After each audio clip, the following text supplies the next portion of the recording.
I first had an idea that something was wrong in 2018 when I was training alongside another female athlete, and I kept telling her like, oh, I'm really struggling with like this period pain, or like I'm back on my period, or something along the lines of that. And she kept telling me that, you know what, that actually isn't normal, that shouldn't be happening. And she told me that like the females she grew up with and the females that she have in her life don't have those issues, and she specifically didn't have those issues anyway.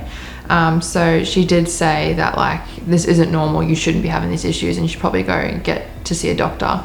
But it wasn't until probably 2019 where I was actually diagnosed that I was actually sent to a specialist and informed of everything that was going on in my body.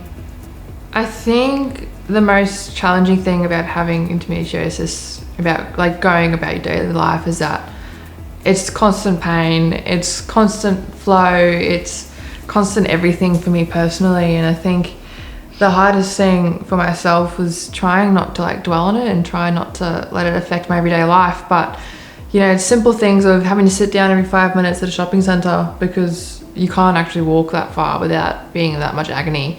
And then, you know, trying not to walk over with like in a little ball to try and comfort yourself. But one of the harder things about, you know, this chronic illness is that the pain that I was feeling out of the water would be worse when I got in the water.